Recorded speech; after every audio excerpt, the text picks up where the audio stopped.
My name is Giudice. I'm the author of Hands of Stone, the life and legend of Roberto Duran, and Beloved Warrior, the rise and fall of Alexis Arguello. I got the idea for Hands of Stone, wow, it must have been years ago when my father started taking me to the fights in Atlantic City when I was a little kid. But it wasn't until 2000, 2001 when I realized it could become a reality, and I traveled to Panama off and on for about a year, 3 or 4 times. And I remember the first time I got off the plane, I said, I want to go to the house of Roberto Duran, and a taxi cab driver took me directly to his house. He was sleeping at the time, but that was just my first introduction to the really interesting world of boxing in Panama, where you could just walk up to a fighter's house, and that was the beauty of Panama. Everybody would help you. Anybody would be by your side if you were lost. I also remember the first time I walked into a boxing gym.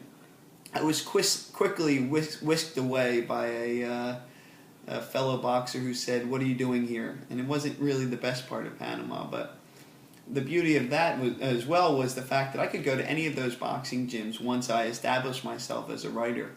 And I could walk in and there were 5 or 6 boxing gyms throughout Panama. And all of them were, of course, not in the best neighborhoods, but they had really good people all over, whether it was the trainers, the managers, the boxers. And, of course, they all wanted to be known, and I could talk to them, and I created a rapport with them.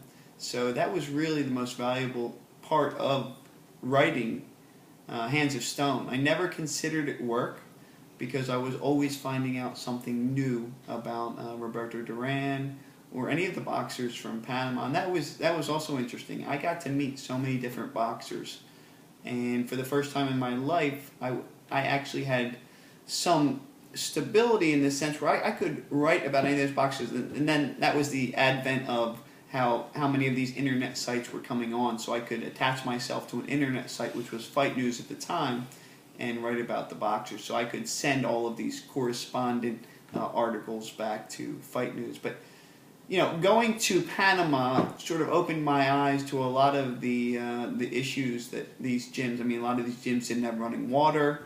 A lot of these gyms didn't have any financial backing to them. And not only was meeting Roberto Duran, but understanding really what, especially in Latin America, what some of these kids go through to become boxers.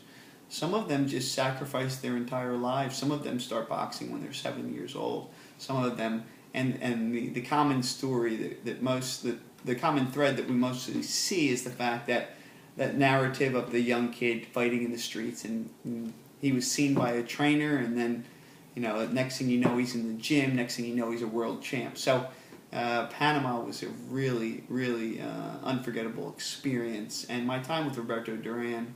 You can kind of understand what a humble guy he is. And then after writing about Roberto Duran, I always wanted to do a book on Alexis Arguello.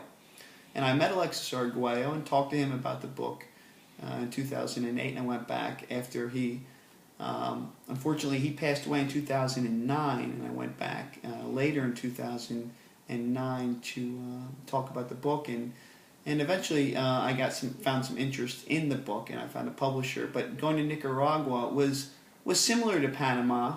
They don't have as many gyms throughout Managua, the city of Managua, but you also see how beloved Alexis Arguello was. In the same way, in the same vein that Roberto Duran was. I mean, these guys, they walked down the street. They were mobbed by hundreds of people as soon as they got off the plane after a great fight. I mean, imagine that. After they won, or especially Duran, after Duran won a championship bout, they closed all of Panama was shut down when he returned.